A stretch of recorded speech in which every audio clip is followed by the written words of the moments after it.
Assalamualaikum Pak Jamali. Masya Allah, Syekh. Masya Allah Pak, kebun kacang Bapak ini hijau Alhamdulillah lah. lebat. Kira-kira kapan dipanen Pak? Lebih kurang ke 2 bulan lagi lah Pak. Oh, kayaknya ini Pak, kebun Bapak ini perlu kita kembangkan ya biar lebih hijau, yang lebih apalah perekonomian bisa bantu gitulah. Oh gitu Pak. Ini Oh, saya ada gimana kenalan, caranya Pak? saya ada kenalan kawan saya kerja di koperasinya, nyetor uangnya itu per hari. Jadi bunganya kecil Pak, tenang Pak, aman Bapak, terbantu Betul. nanti Bapak. Berarti caranya langsung ke Bapak langsung gimana? Enggak, nanti saya ada kawan, nanti saya hubungi, nanti misalnya Pak Jamali Maru, nanti kita hubungi dia lagi. Oh gitu. Tapi itulah Pak ya. Gimana ya? Saya juga ada mendengar kan, di kajian-kajian lah kan di TV gitu. Katanya koperasi itu nggak boleh gitu kan? Ada unsur riba gitu. Masa Pak, kecil pun Pak, nggak besar. Gitu Pak ya. Itulah kenapa saya dengar gitu kan, nggak ragu saya gitu. Ya gini aja lah Pak. Berhubung ada juga ustadz kita kan, ada ustadz di sini lagi apa lihat-lihat sini kebun kan. Oh iya Kita bagus. tanya aja dulu gimana ya. Assalamualaikum Ustaz. Waalaikumsalam warahmatullahi. Gimana nih? Aduh, corona pula enggak apa ya? Apa? Ini kan Ya, silakan duduk. insyaallah aman kita nih. Iya. Taruh sini dulu Pak. Iya. Ustaz ya. Ah, ya, Bapak boleh, kan. silakan. Duduk dah dulu. Dulu. Kalau aja nih. duduk kita enggak boleh. Ini Sini kan. aja lah. Gimana ada paket apa nih? Gini Ustaz, tadi datang Bapak nih kan menawarkan untuk apa namanya agar memperluas kebun ini lebih hijau lagi, misal lebih mudah. Tuh ada tempat peminjam modal gitu. Oh, gitu. Nah, karena seperti koperasi. Bagus. Oh, pinjam di koperasi gitu ya? Gitu ya. Iya, bunganya kecil Ustaz. Kecil, nggak berat kita, Iya. kan nggak masalah. Jadi bunganya kecil gitu Ya, ya? aman. Ya, Kayak kan masyarakat agak biasa ragu, banyak itu. Kecil toko-toko kecil-kecil yang saudara-saudara kita banyak ambil Pak. Jadi seperti itu. Jadi yang ingin ditanyakan tentang apanya nih? Hukumnya? Hukumnya ya. Hukum meminjam kita berutang, terus ada keuntungan di balik utang itu ya. Iya gitu. Nah, jadi kita berutang di koperasi, kemudian kita memiliki keuntungan. Nah, jadi sedikit ini kaidah baku ya dalam hal riba. Ini kita kan yang kita khawatirkan dalam peminjaman ini kan ada unsur ribanya nih kan. Jadi ada sebuah perkataan dari Fudalah bin Ubaid ya radhiyallahu anhu.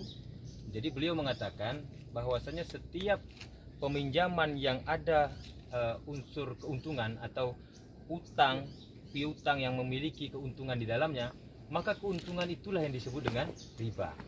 Nah, hal demikian juga disampaikan oleh Abdullah bin Salam. Nah, jadi Abdullah bin Salam juga pernah mengatakan bahwasanya apabila kamu menghutangi seseorang, kemudian seseorang itu membawa kepadamu jerami atau gandum, maka janganlah engkau menerimanya. Kenapa demikian? Karena yang demikian itulah dimaksud dengan riba. Nah, jadi ibaratnya ada orang dalam keadaan susah. Kemudian dia membutuhkan pertolongan, membutuhkan bantuan. Lalu ketika dia minta bantuan kepada kita, lalu kita memanfaatkan kelemahan dia dengan cara apa? Mengambil untung dari dia. Nah, itulah yang dimaksud dengan riba. Nah, kalau mau contoh sederhananya begini. Ada seseorang, dia dalam keadaan membutuhkan sekali. Tiba-tiba dia datang ke rumah kita. Lalu dia katakan, "Pak, saya minta tolong dipinjamkan uang." Nah, lalu kita katakan, "Oh ya, saya akan pinjamkan kamu uang, tapi dengan syarat. Tolong kamu angkat misalkan lemari lah ya. Tolong kamu angkatkan lemari saya ini ke arah ke sana." Nah, kemudian beliau pun mengangkat lemarinya di situ.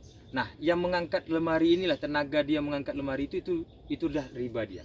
Padahal nantinya dia juga akan membayar utang kita sesuai dengan seberapa dia pinjam. Nah, jadi seperti itu. Nah, begitu juga dengan penawaran tadi yang disampaikan oleh Bapak ini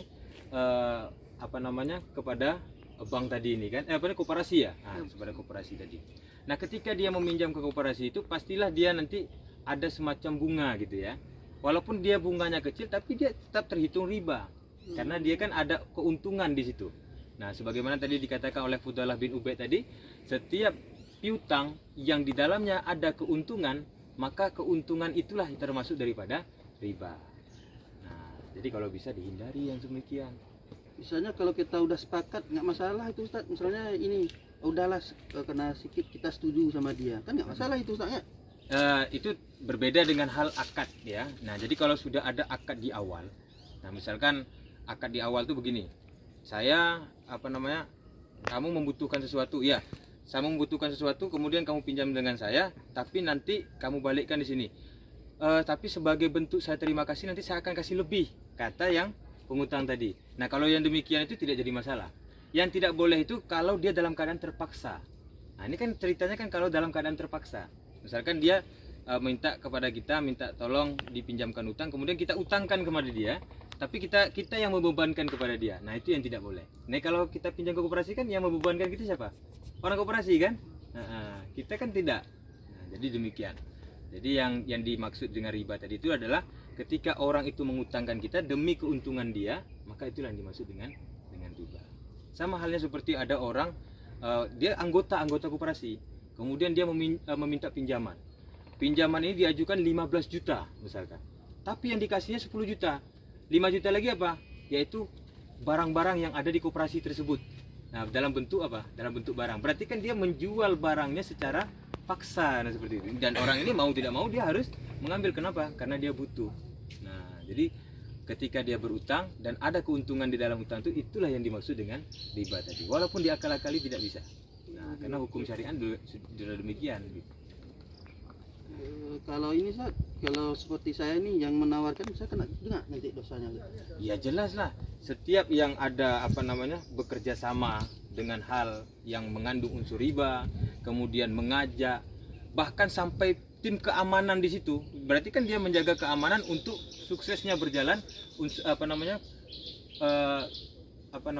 pekerjaan riba tadi. Nah, jadi membantu mensiarkan, kemudian memperlancar daripada pekerjaan orang-orang yang melakukan riba ini, itu bagian daripada orang pelaku riba itu juga. Nah, jadi kita hati-hati sekali dengan hal riba ini. Terus dosanya kan cuma dosa kecil saya. Dosa kecil bagaimana nih maksudnya? Dosa yang kita mau riba itu nggak dosa kecil nggak? Termasuk dosa kecil nggak? Dosa riba itu termasuk dosa besar. Mengapa demikian? Karena disebutkan bahwasanya salah satu daripada bentuk dosa riba itu adalah disamakan seperti orang yang berzina dengan orang tua kandungnya sendiri. Nah, kemudian di samping itu nantinya mereka ketika di hari akhirat kelak mereka dibangunkan seperti orang dalam keadaan mabuk. Nah, maka itu kita harus menghindari. Jadi sekecil-kecil azab riba itu, namun kita tidak sanggup kita untuk menahan daripada azab riba itu. Nah, gitu, Pak.